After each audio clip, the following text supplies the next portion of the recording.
Week 7 starts with patch 8.4, which introduces a host of new mage items, souped-up minions, and teams trying to lock their spots for the playoffs. You see Pobelter and Team Liquid marching to the stage. They're up against Meteos and 100 Thieves in our first match of the day. Hello and welcome to the NA LCS Countdown, where for 30 minutes we take a look at the new patch and theorize how it could alter the league until the timer reaches 0 and we jump into Champion Select. If you are looking for the post-game lobby, jump over to EU LCS Twitch channel for their wrap-up of the weekend. With only 3 more weeks of play, though, left in the regular season, let's take a look at the standings. Echo Fox currently hold on to first at 10-2, followed by Cloud9 in second, and 100 Thieves, Clutch Gaming, Team Liquid all tied at 7-5. TSM holds down that 6th place spot at 6-6, and that makes our first game of the day a battle between 3rd place teams, Team Liquid and 100 Thieves. Then TSM face off against FlyQuest, and for Game 3, tune into Riot Games 2, where Zyrene, Crawley, and Nadeshot will be bringing you Cloud9 versus Counterlogic Gaming from the NA LCS Lounge.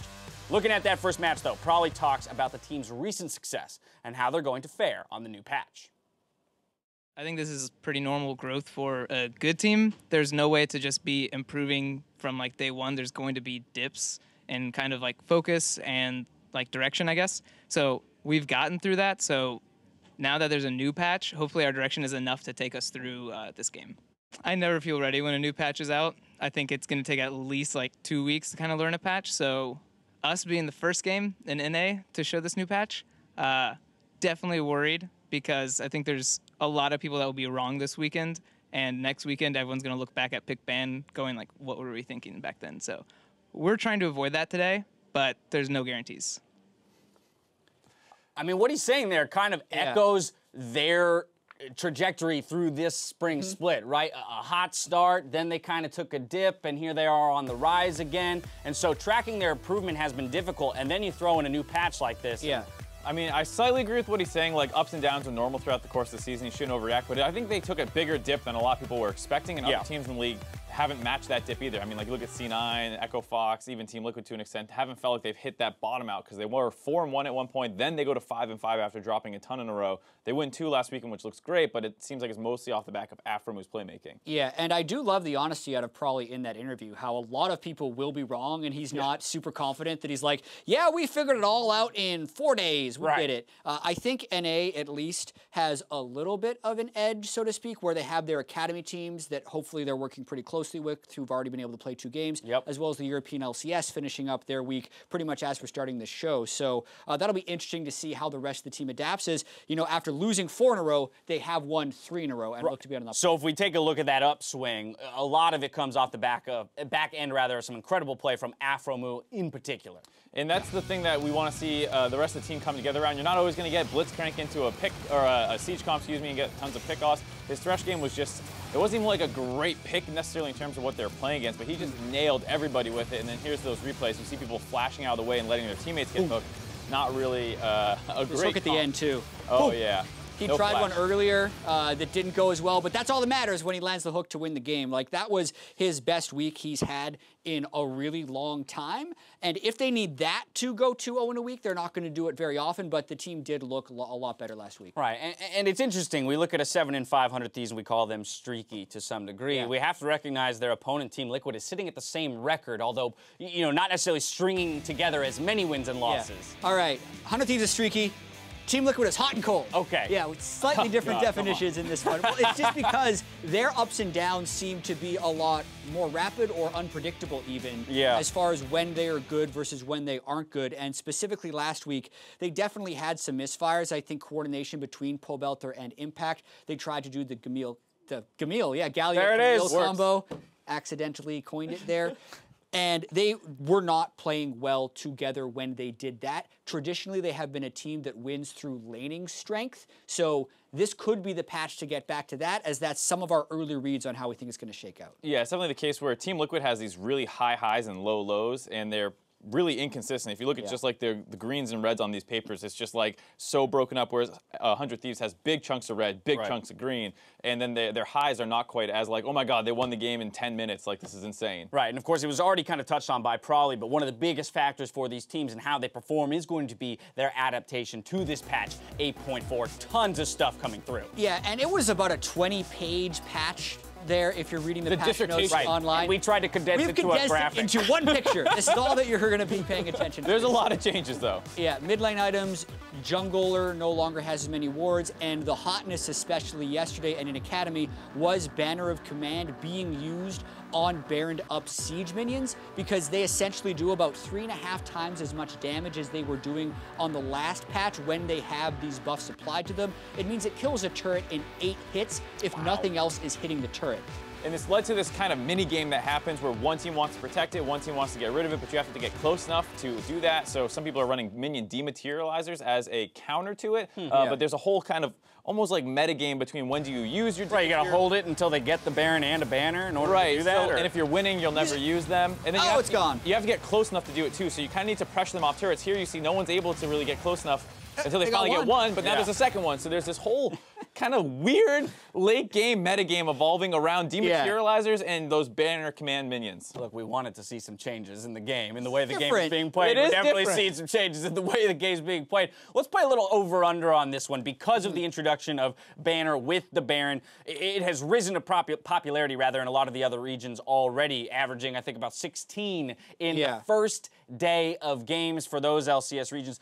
So we're going to do the same thing here. Today, over-under on 16.5 Banner of Commands built in today's games. Yeah, I'm going to go under EU LCS and NA Academy where it's 16. And the reason I say it is under is because I feel like a lot of people dove into this without really fully understanding how it worked. They saw the Banner was good. They'd run like 3 or 4 of them. But really, you still need combat effectiveness with Locket occasionally.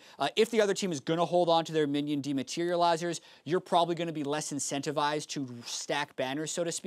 And that game of chicken, I think, will reduce the number of banners we see a little bit today. Yeah, there was the mania kind of phase that we had in the first couple days of the EU LCS, and it's coming back down now for NA. It all happened super fast. Yeah. It's like, for the people that haven't been watching. This is in a week. Oh, yeah, this is old news. We still haven't even seen it with NA LCS teams, and it's been like 48 hours since we've seen Banner in competitive play, and we're already seeing some counters. And that's one change. Now let's talk about the myriad of changes that went to the mid lane. We're going to hear from some of the NA LCS mid laners who are anticipating coming into the new patch. They changed basically the core build path that everyone did. You don't do Morello into like Landers anymore. Morello's not gonna be like the best item anymore from it. It's probably gonna be Luda's Echo because it has so much good stats. The new Archangel is going to be the to-go item instead of Morello's now. It seems like it favors towards champions that need mana or want mana, such as like Victor, Orianna, Cassiopeia, Ryze. I think me adapting to new items is going to be, I will probably have an advantage on that. I am someone who is more likely to try out new item builds and play certain item styles on certain champions like the Nashor's Crew.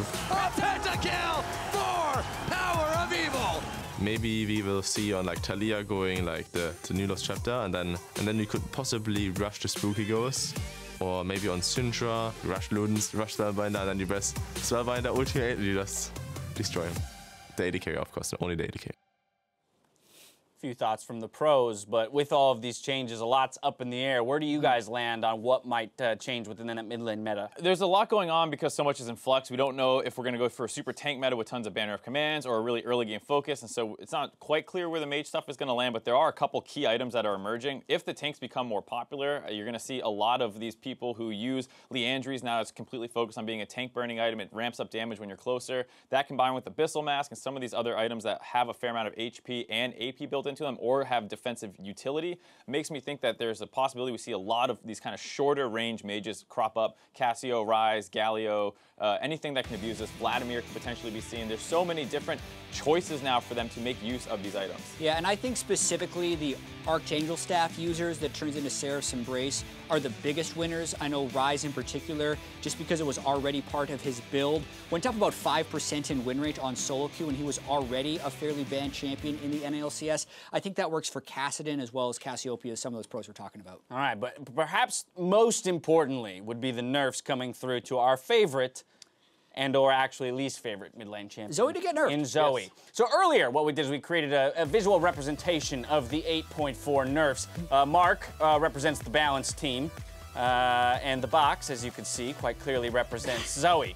Yeah, so... you really got into it, Dash, towards the end. Yeah, you maybe went a little far. Really took out your frustration with it. We had fun with it. I mean, it's good to note because so much of the patch before was about the 3 red side bans with Zoe, Skarner, and GP. GP's been hit, Zoe's been hit. Like, those are bans that have been dropped off. So Zoe got destroyed, like you saw that box falling apart. Doesn't feel like anyone's going to pick her. No, well, hopefully not. Now, we've scratched the surface, but if you want to hear more about the patch with one of the rioters who helped design it, take a look at the Season 2, Episode 7 of The Dive for more on 8.4. Yeah, and specifically, he is the designer who worked most closely with the AP items. He's been working on that for several months. And then also, if you want to hear more recently about the patch, Season 2, Episode 8, we also recorded this Wednesday where we kind of talked a little bit about Banner and what we think it'll do to the meta. One plug wasn't enough. Jet had to get another one in there. I like it. All right, well, what teams, players would you be looking at for this patch that might either greatly benefit or, you know, be greatly hurt by these changes? I mean, we kind of have to talk about the mid laners, obviously, with so much AP itemization changes, and the fact that we're talking about these tier builds, these kinds of scaling champions, it feels like we're going to a more lane-focused style, less of the Talias, these roamers. You might still see them, but it does feel like tier users are going to be the biggest ones. So Phoenix, Jensen, Bjergsen are all people who have great laning stats who could potentially see focus that is less about impacting the map, benefiting from this. Yeah, and even if I look up into the top lane, right, Gangplank's been nerfed, and if everyone's trying to do big fights at 20 minutes, you're going to be seeing, I think, a lot of tank play. Whether or not that's adopted by every team is yet to be seen. So one player in Licorice is someone who has gotten counterpick in most every game and also has not played a single champion this split that I would classify as a tank. Right. So either he needs to be very fresh on his tank counterpicks and continue to play carry so they can be lane dominant into taking Baron, or we're going to have to see him on tanks, which is just a complete uncertainty for a player like Licorice. Right, not necessarily a given negative. It's just an unknown. And now the flip side, let's look at some underperformers in the top lane. People like Impact, Someday. Big expectations for these guys. Does this help or hurt them to transition to perhaps a more tank-focused meta? It feels like their teams have had a really hard time playing around them. We saw it last week a lot with Impact in particular, getting the Camille, getting ganks, but not translating that into any tangible advantages. Yeah. Someday feels like he's largely been the kind of forgotten member of the team left on his own island, but if tanks come back in the meta, you don't need to play around them, it's not a volatile matchup, suddenly that's fine to just stick them on those Scions, Chos, whatever is going to crop up in the meta. Yeah, and I think historically, Impact and Someday have been some of the best tank players in the North American LCS, especially with how they team fight, insofar as they're very good at playing around their team, even if their team isn't good at playing around them, and tanks suit that playstyle much better. It's weird to say you're impressed by somebody's Maokai play, but I'm always impressed by Impact's Maokai really good play. at it. It's insane. It's insane. We're going to step away, but when we return, we look at the teams vying for playoffs. Joel shares his predictions for today's games, and we gather the win conditions for TL versus 100 Thieves. Don't go anywhere. God, I hope.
Welcome back to the NA LCS Countdown. We're closing in on Game 1 Champion Select, and as we do, let's take another look at that clump in 3rd place, where every game moving forward could either spell success or failure come playoff time.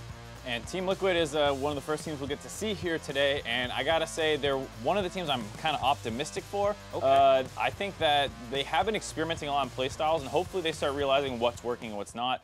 Playing around some Impact was not looking too great. There's changes coming in the meta that I think should be good for them. Hopefully this is a patch that they can start improving. They do have a tough road ahead of them, though. Exactly. 4 of these 6 teams are currently slotted for the playoffs, so they're going to have to perform to where their end season goals are in the remainder of the regular season to kind of prove that they have to be there. And a lot of this is kind of guesswork, and a lot of it is going to come down to best of ones as far as playoff seeding goes. I think they'll be a playoff team, and I do think that early laning should be a little bit more important, and that's where Team Liquid should theoretically excel. They have the best gold at 15 of all teams other than Echo Fox in the North American LCS, so I think they're set up pretty well, even if their schedule's pretty tough. I was going to say, and it seems only fair to then talk about their opponents here in Game 1, also tied at 7-5, 100 Thieves. Yeah, and this is a team who's got a tough schedule this week that gets a little easier next week and then still is slotted to play 4 of 6 playoff teams. So by no means an easy schedule from here on out. And when I look at the way 100 Thieves wins, it's often through the mid and late games or strictly through Aphromoo landing a lot of hooks, which to me doesn't translate as well towards the later stages of this split if patch 8.4 and the way the game is being played sticks around for a little bit. Yeah, that's where so much is up in the air. It feels like for a while we were trending towards, based off the first day of VU LCS and some of the Academy, that we're trending to this faster game time. And if your team excels in the late game, you might not have as much time to stall out and reach those moments as you initially thought you would have. More priority on the early game. Before we look at Clutch Gaming, Solo had some thoughts on the desk's analysis of his play. Let's take a look. I think Mark Z is doing me dirty. I don't know what Mark Z's problem is with not just me, I guess, but like Clutch as a whole. I think he underrates us a lot. I mean, I think the criticism is fair. Even within like the team, we understand that we really need to have like a statement win versus either like Echo Fox or C9 or even like TL. I think just beating some of the like bottom tier or even like middle of the pack teams is like not really good enough to get the attention of you being like potential finalist or semifinalist. But I think after we, have a good showing versus one of those teams, then I think, we'll get a lot more attention and we'll get a lot more praise. Is it about the tier list, Solo? Is that what it's about? It might be. Because there's another guy right here who has been saying very similar criticisms about the whole team. I think Solo did hit the nail on the head, though. It's about getting a statement win. They have yet to beat Echo Fox, Team Liquid, 100 Thieves, or Cloud9. That's every single team that's above them in the standings they haven't beaten yet, and they have been reliably able to late-game defeat the teams that are worse than them, and they could still win both games this week with that style since they play Optic and FlyQuest, but because of who they beat and who they lost to, I still have massive question marks about this team moving forward. And like we said, it was kind of how they're doing it. You even heard Solo kind of saying he understands where it's coming from, that we haven't seen the big statement win. There's a lot of the Skarner play for Lyra and stuff like this. You look at their best victories, their TSM, and one of them was that crazy Apollo stealing everything in sight with Ezreal game. So it is a little hard to put your faith in these guys quite like you have for other people, especially when they don't have a track record prior to this season of being a playoff team. Where you can say that with most of Team Liquid's players, and even 100 Thieves to an extent, are generally teams that have players who perform in playoffs. Why you got to be a jerk about it, though? I just why so mean, Mark? Like, well, I don't know. I'm glad Solo does brought no it up. one hear this guy talking? He just made the same points as me. Did no one hear that? I got to do Solo. I love Jad. Jad says hi to me in the hallways, I mean, that's true. Jad is nicer than me. Friendly. All right, TSM, the last team, the playoff cutoff team, if you will. Let's talk about these guys. And they had a really rough start to the season, which is why they have been kind of underperforming. They're the cutoff point. But I would say that they're a lot stronger than a lot of teams, even ahead of them potentially in the standings. They've started to figure things out last week. Sven had some great games, winning 2v2s on their own, something that was sorely lacking at the start of the season, where Sven and Mithy looked totally out of sync with the rest of the team. Yeah, and I don't expect this team to suddenly be consistent and win every game from here on out in the rest of the split, but I still look at the players on that team, I look at how good they can be in lane, and I look at their history of winning LCS splits, whether it's Ven and Mithy in Europe or Bjergsen and Hansser in the North American LCS. These guys just consistently dominate. Right. So, yes, because they're a game behind Clutch in best of ones, they are currently in 6th. But I would take TSM over anyone else that was in this clump we just talked about, tied for 3rd in a best of 5. I would take TSM so over come them playoff time, you've got more faith in TSM. Yeah. We also have to remind ourselves they technically have an easier schedule than a lot of these other teams. Already played Echo Fox. They get to play COG Golden Guardians and FlyQuest still. They're playing 3 playoff teams. A lot of these guys are playing 4 playoff teams from here on out. So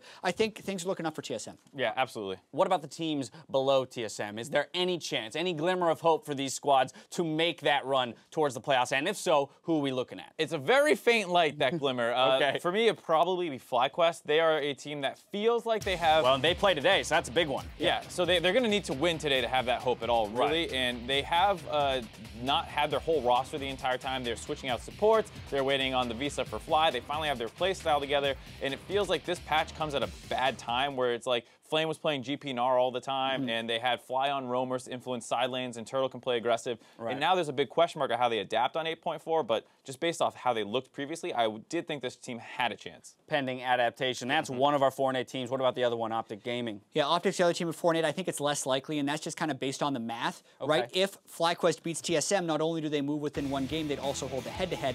Optic has already lost both games to TSM, so they would then be 3 games behind the next closest team with 6 to go. So they have to, what feels like, win out, as well as have one of those higher placed teams lose a lot of games. And based on the way we have seen Optic winning, where I already feel like they have been optimizing for game wins, playing specifically around their strengths, maybe not necessarily going for the same kind of long-term growth that a lot of other teams are doing when we see Team Liquid trying to draft around top, when their strengths are in the bottom lane. So I think it is fairly unlikely to see Optic getting up Improbable, there. not impossible. One match that made the playoff picture much more interesting was the TSM upset over Echo Fox, which is the subject of this week's Mic Check.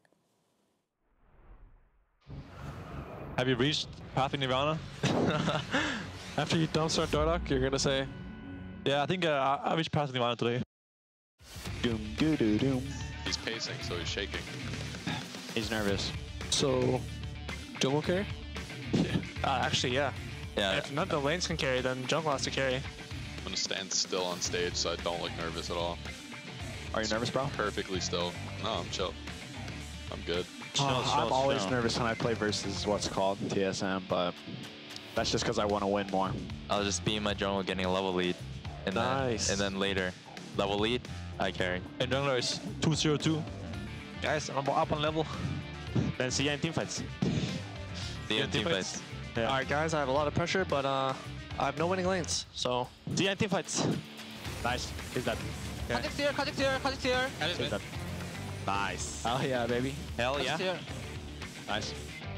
Nice. Top, boom. Yeah, I have 2 wards left. We can maybe get Tribush together. Wards here. I can roam mid here.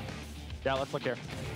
Top fighting, top fighting. Kha'Zix here. Come on, Gario's time moving, Gario's time moving. Come on tipping. I go too. Let's go. Okay. Set. Slay 1 HP. No, close on the flash. Okay, we win. She's dead. Come out. I got it. Come out on the flash. Oh shit. You're fine, Hoodie. Look for Nash. We can stop Baron. Okay. I'm basing. No party Baron. We can stop Baron for sure. We should just go for a 50-50. That's our bad. We have Brand 2. Yeah, we have Brand. Okay, care for Galio Flash, okay? Care for Galio Flash. 1.5? TP here as well. Can we go on TP? On the side? No. Okay, I don't think so. Okay, 1.5, okay. Kill coming first. I'm gonna come out. I'm cutting back. I'm 1 HP. I got Ash. I can double bomb. Okay. Play slow. Oh, nice. Nice. I got some. No ceiling. Holy shit. I'm Faker. You're Faker. 700 AP Galio. Daddy. Pathing Nirvana. I don't know if it was Pathing Nirvana this game, but we did win the game. It was fine. Yeah. It was bot lane Nirvana, I think. Well, I'm talking about Pathing Nirvana there. I'm not quite sure what the opposite is. It's just like Pathing Darkness. Yeah, I don't know. Nickelback. Yeah. No, it's not a band chance. What did they ever do? State of enlightenment in the mind. All right, 3 minutes ahead of game 1. Let's get some predictions up on the screen. But first, let's hear from everyone's favorite analyst, Joel, the NA LCS PA extraordinaire. Fashion's very important to me, so I'm gonna pick 100 Thieves again. I'll go with TSM. I still don't really know why, but I'm gonna go with TSM. Darshan left me hanging last week, so I'm gonna go with C9 this time. Echo Fox, they got more handsome guys on that team, so I like that better. I'll go with Clutch. I saw they ate a really big breakfast this morning, so I know they'll be ready. Talk about Solo will be happier with Joel's prediction. Well, I was going to say, talk about me doing people dirty, just straight up calling one team better looking than the other team. Eat a hearty breakfast, dude. You win games. Let's take a look at how these match up against your guys' predictions. Remarkably, Joel picked almost the same games as we did. In typical boring fashion, both of my analysts agree down the board. Yeah, all right, well, first off, today is just a day where there's clear favorites in every single way. This is mostly true. Playoff teams playing non-playoff teams, or if it is playoff teams, it's like a very big difference between the two of them. Right. So this time around, I mean, Team Liquid 100 Thieves is really the only thing to discuss. Yeah, as far as when you're going to really wonder who's going to win. However, I would not be surprised if we saw multiple upsets today because it's patch day, right? It's the first day after probably the biggest patch of the split. One team was in a different scrim block, didn't practice the things that were as good as what the other team practiced, and you're going to lose some games. We saw that over in the European LCS, and it's pretty common when you have a big patch like this. The problem is you can't say who it's going to happen to. It's like, you know, flipping a coin at that point. Okay, well, fine. We heard Prolly. We heard Prolly's strength of the analysts, and so to speak. Strength of the analysts, strength of the coaches, but there is still going to be guesswork involved. Very much so. Let's get some win conditions up on the board before we throw it over to the casters. 100 Thieves, what are we thinking? So for 100 Thieves, you're 100 Thieves. So I got to do 100 Thieves. So when they beat COG last time, it was because Ryu got ahead and was able to apply split map pressure. And under the assumption that Baron is a more important objective this patch, which it is, even without banner, the Baron minions are more powerful, they take less damage, and they give you more AP. They're going to get the map pressure on TL if they can apply side lane pressure with Ryu. So I think it's really important they actually get him ahead in this instance. What's the response from TL? For me, it's to throw the bigger bot lane party. A lot of 100 Thieves victories come through their bot lane, where Afro and Meteos combine to get Cody Sun ahead. Team Liquid also like playing through their bot lane, so I would love to see them be the more aggressive team. Play around their bot lane. Stop ganking topside. That does not seem to translate to wins for them. So throw the bigger bot lane party, bring more people, make it better than whatever party they're trying to play on 100 Thieves side. I love it. I can't wait to see what kind of parties are planned. Our two of our three 7 and 5 teams tied for third. Up first. Let's toss it out to the battle arena to get into the games.